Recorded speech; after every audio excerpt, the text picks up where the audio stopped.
The discovery the emergency alarm echoed through the crystalline corridors of the Harmony Station, its urgent tone causing the various alien species to pause in their daily routines.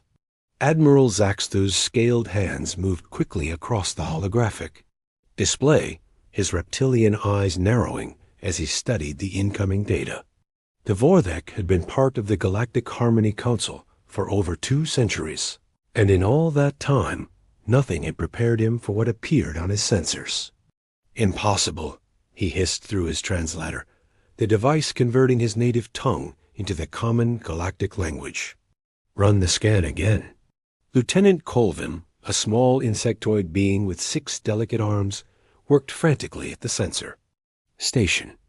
Admiral, the readings are confirmed. The object is artificial, approximately 47 kilometers in length, and it's heading directly toward our border systems. 47 kilometers. The largest ship in the Council fleet measured barely 3 kilometers from bow to stern. Whatever was approaching them dwarfed their most powerful vessels by more than 15 times. Admiral Zaxthil felt a chill run down his spine, causing his scales to shift from their usual green to a darker, more threatening shade. Send word to the Council immediately. Emergency session. And get me a direct line to all fleet commanders in the sector. He paused, studying the massive signature on his display. Also, put all border systems on high alert. If this is what I think it is, we may be facing our first major threat in 300 years. The council chamber filled quickly with representatives from across the galaxy. Counselor Valandra floated gracefully into the room, her ethereal form shimmering with concern. The Luminos were beings of pure energy, capable of taking physical form when needed, and right now her usual calm blue glow had shifted to an anxious yellow. "Admiral Zaxthil," she said, her voice like wind chimes in a gentle breeze, "please explain why you've called an emergency session. The last time we gathered like this was during the Krillian War." The Admiral activated the central holographic display, showing the massive ship that continued its steady approach toward their territory. The gathered representatives gasped, clicked, chirped, and made various sounds of alarm in their native languages. The ship looked like a massive metal mountain floating through space, its dark hull reflecting no light and giving it an ominous appearance. 3 hours ago, our sensors detected this vessel entering the outer reaches of our territory. It's unlike anything we've ever encountered. Zaxthil manipulated the display, showing the ship from different angles. The vessel is enormous, heavily armored, and appears to be equipped with weapon systems that our computers cannot fully analyze. Counselor Thrixon, a tall being with purple skin and 4 arms, stood from his seat. What species could build something like this? None of our member worlds possess the technology or resources for such a construction. That's exactly what concerns me, the Admiral replied. This ship doesn't match any known galactic architecture. It's completely alien to our understanding of spacecraft design. Dr. Wexnor, the Council's chief scientist, adjusted his multiple optical sensors and studied the data. "Admiral, I'm seeing some unusual energy signatures. The power output from this vessel is extraordinary. It's generating enough energy to power a small planet." The chamber erupted in nervous chatter. Representatives from different species huddled together, their various forms creating a colorful but worried gathering. Some species communicated through color changes, others through sound, and a few through chemical releases that their translators converted into words. "Have you attempted communication?" asked Counselor Valandra, her form now pulsing with orange concern. "We've been trying for the past hour," Admiral Zaxthil replied. "We've sent greetings in over 400 languages, including mathematical sequences and basic scientific principles. There's been no response." The silence that followed was heavy with implications. In the 300 years since the Council's founding, they had encountered dozens of new species, and all had eventually responded to their peaceful communication attempts. A species that ignored such overtures was either unable to understand them or chose not to respond for more sinister reasons. "Admiral," said Counselor Morthel, a being that resembled a walking crystal formation, "what is the vessel's current trajectory?" Zaxtul updated the display to show the ship's path through space. It's heading directly toward the Kepler 442 system. That system contains 3 of our member worlds with a combined population of 12 billion beings. The weight of those. Words settled over the chamber like a heavy blanket. 12 billion lives potentially at risk from an unknown vessel that showed no interest in communication. "We need to consider all possibilities," Velandra said, her form now cycling through. Colors of deep concern. This could be a peaceful exploration vessel from a species that simply doesn't understand our communication methods. Or it could be a warship, Admiral Zaxthul countered. "Look at the design. Those aren't exploration nodules along the hull. Those are weapon emplacements. This thing is built for conflict." Dr. Wexner spoke up again. "I've been analyzing the construction materials. The hull appears to be composed of some kind of composite metal that our databases don't recognize. It's incredibly dense and would provide exceptional protection against energy weapons." The debate continued for another hour with representatives, arguing between peaceful and defensive responses. Some suggested sending a diplomatic envoy, while others advocated for mobilizing the fleet to intercept the vessel before it could reach populated systems. Meanwhile, deep in space, the massive ship continued its journey. The UE's Prometheus was humanity's greatest achievement and its last hope. Captain Elena Vasquez stood on the bridge of the enormous vessel, her weathered face showing the strain of months in deep space. She was a veteran of Earth's final conflicts, a woman who had seen her world slowly dying and had volunteered to lead humanity's exodus to the stars. "Any word from the probe signals, Dr. Chun?" she asked, turning to the ship's chief scientist. Dr. Marcus Chun looked up from his communication station, his dark eyes reflecting years of dedicated research. "Nothing yet, Captain. We're receiving some kind of transmissions from the local area, but they're in frequencies and patterns we don't recognize." "Could be natural phenomena," suggested engineer Sarah Kim from her position at the ship's systems monitor. "These deep space regions can generate all kinds of electromagnetic interference." Captain Vasquez nodded, but remained concerned. The Prometheus carried the hopes and dreams of humanity, along with 4.7 million people in various forms of stasis and active living areas.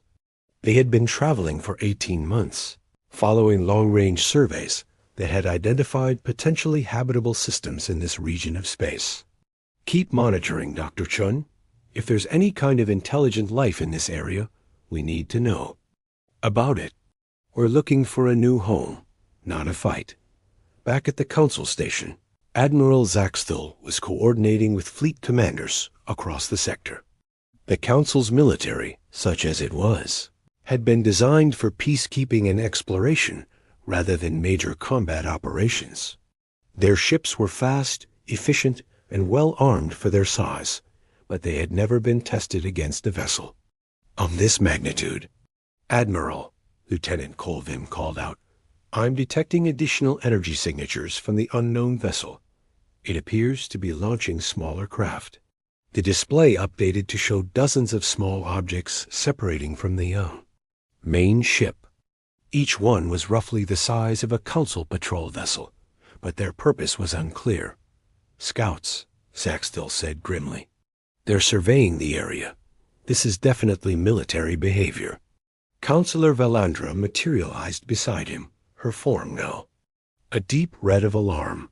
"Admiral, we need to make contact. If this is a military force, we need to understand their intentions before taking any aggressive action. And if they're hostile? What then? Our entire fleet couldn't match the firepower that ship probably carries." The unknown vessel had become the center of attention for the entire council. Emergency meetings were being held on every member world, and defense fleets were being mobilized. The peaceful existence they had enjoyed for 3 centuries was potentially coming to an end. Dr. Wexner continued his analysis of the ship's structure and energy signatures. Admiral, I'm detecting something interesting. The ship's design suggests it's not just a military vessel. I'm seeing what appear to be civilian sections, possibly habitation areas. Habitation areas? Zaxthil's scales shifted to a lighter green. Of curiosity, how many beings could a ship that size carry? Based on the energy requirements for life support and the size of the detected habitation sections, possibly several million. The implications were staggering. If the ship was carrying millions of beings, it wasn't just a military vessel. It was something far more significant. Perhaps an entire civilization on the move. We need more information, Valandra said, her form pulsing with determination. I'm going to recommend that we send a diplomatic vessel to attempt closer contact. That could be suicide, Zaxthil warned. If they're hostile, anyone we send might not return. And if they're peaceful refugees looking for a new home, our failure to communicate could lead to a terrible misunderstanding. The debate raged on as the mysterious ship continued its approach, carrying with it the hopes and fear asterisk. The revelation, the diplomatic vessel Peaceful Dawn, was the Council's most advanced communication ship, equipped with translation systems capable of handling over 600 different languages and mathematical communication protocols. Counselor, Valandra had volunteered to lead the mission personally, despite the protests of her colleagues who feared for her safety. We're approaching optimal communication range, announced the ship's pilot, a graceful Aquarian named Blue Tell, whose species had evolved in the deep oceans of their homeworld. The unknown vessel is maintaining course and speed. Valandra studied the massive ship through the forward viewport. Up close, it was even more impressive and intimidating. The hull stretched beyond the horizon of her vision, a mountain of metal and technology that spoke of incredible engineering capabilities. But now that they were closer, she could see details that changed her perspective entirely. Look at the hull markings, she said to her science officer, Dr. Yintar, a being whose species resembled walking trees with delicate branch-like appendages. Those aren't weapon scars. They single quotes decorative. Dr. Yintar extended his optical sensors and studied the ship's surface. You're right, Counselor. I'm seeing artistic elements in the hull design, patterns that serve no functional purpose except aesthetics. Military vessels typically don't carry such decorations. The communication officer, a young Vorthik named Silken, looked up from his station with excitement. Counselor, I'm receiving a response to our mathematical sequences. They're sending back prime numbers, but in a different base system. Valandra felt her energy form brighten with hope. They're communicating. Keep sending basic mathematical concepts. Try to establish a foundation for more complex communication. Meanwhile, aboard the Prometheus, Dr. Chun was working frantically to decode the alien transmissions. Captain, we're definitely dealing with intelligent life. They're using mathematical concepts that are universal, but their approach is sophisticated. Captain Vasquez studied the small alien ship that had approached them. It was beautiful in its own way, with flowing lines that seemed more grown than built. Are they threatening us? No, Captain. If anything, they seem to be trying to establish peaceful contact. Their vessel is much smaller than our shuttles, and I'm not detecting any weapon signatures. Engineer Kim looked up from her monitors. Captain, I'm reading multiple ships in the area. Dozens of them, all keeping their distance. I think we've stumbled into someone's territory. The weight of the situation settled on Captain Vasquez's shoulders. She had led humanity away from a dying Earth, hoping to find a new home among the stars. Instead, They had encountered an alien civilization that might see them as invaders. Dr. Chun, can you establish two-way communication? I'm trying, Captain. Give me a few more minutes. The breakthrough came when Dr. Chun realized that the aliens were using Base 8 mathematics instead of humanity's Base 10 system. Once he adjusted his communication protocols, the exchange of information began to flow more smoothly. Captain, I've established basic communication. They're asking about our intentions and origin. Tell them we come in peace. We're looking for a new home. The response from the alien vessel was immediate and surprising. Instead of questions about weapons or military capabilities, they asked about the number of beings aboard the ship and their basic needs. Counselor Valandra was amazed by what she was learning. They're refugees, she announced to her crew. Their home world is dying, and they're searching for a new planet to colonize. Refugees? Silken's scales shifted to a lighter shade of surprise. But their ship is enormous. How many beings are they carrying? Dr. Yintar was analyzing the data they were receiving. According to their transmissions, approximately 4.7 million individuals. They call themselves humans, and they've been traveling for over 18 months. The implications were staggering. The massive ship wasn't a warship at all. It was an Ark, carrying the survivors of an entire civilization across the galaxy in search of a new home. We need to inform the Council immediately, Valandra said. This changes everything. Back at the Council station, Admiral Zaxtel was coordinating defensive positions when the communication from the Peaceful Dawn arrived. He listened in amazement as Valandra described the true nature of the human vessel. Refugees? He repeated, his scales shifting from aggressive red to confused yellow. They're not invaders? No, Admiral. They're fleeing a dying world. Their planet became uninhabitable due to environmental collapse, and this ship represents their entire surviving population. The emergency session that followed was unlike any in the Council's history. Representatives who had been preparing for war were now faced with the largest refugee crisis in galactic history. The humans had technology and construction capabilities that exceeded anything the Council had seen. Yet they were asking for help, not conquest.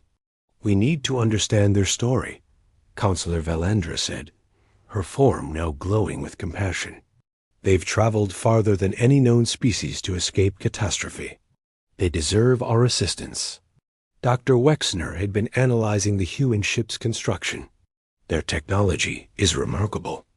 The efficiency of their life support systems, the power generation capabilities, the structural engineering.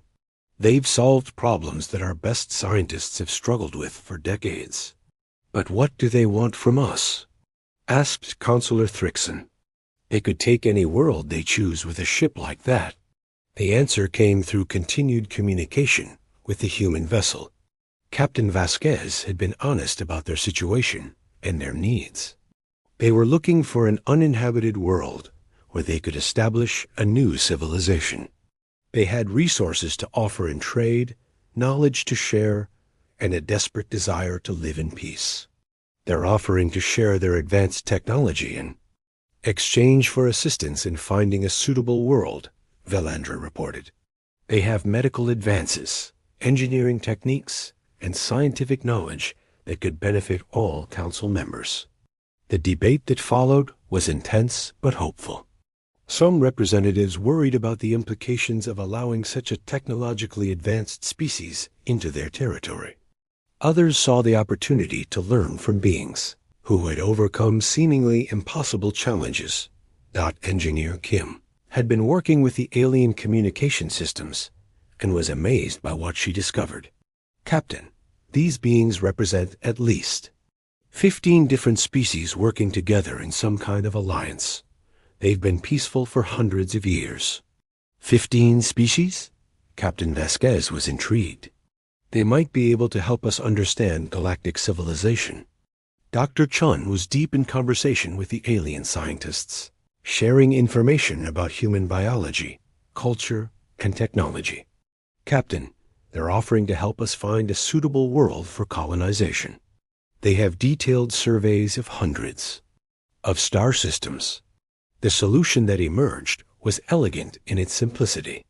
The Council had been conducting surveys of uninhabited worlds for centuries, cataloging planets that might someday be suitable for colonization.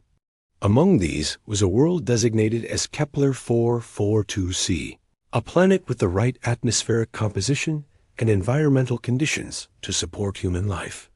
We can offer them Kepler 442c, announced Councillor Valandra during the final emergency session. It's a beautiful world, rich in resources, with no intelligent life. In exchange, they can share their advanced technology and potentially join our Council as our 16th member species. The vote was unanimous. For the first time in Council history, they would be welcoming a species that had approached them from outside their region of space. Captain Vasquez stood on the bridge of the Prometheus, looking at the star charts that showed their new home. After months of uncertainty and fear, they had found not just a world, but potential allies among the stars. Dr. Chun, prepare a message for Earth's archives. Tell them we made it. Tell them we found friends. As the massive human ship changed course toward Kepler 442c, escorted by Council vessels, both civilizations began to realize that they had gained something valuable. The humans had found a new home and new allies. The Council had discovered that the galaxy was larger and more diverse than they had imagined, and that sometimes the most frightening encounters could lead to the most beautiful friendships. The Prometheus, once seen as a harbinger of war, became a symbol of hope and cooperation. And in the years that followed, the integration of human ingenuity with galactic wisdom would lead to advances that neither civilization could have achieved. Alone, the shadow of the Titan had fallen across the galaxy, but instead of bringing darkness, it had brought light. Asterisk.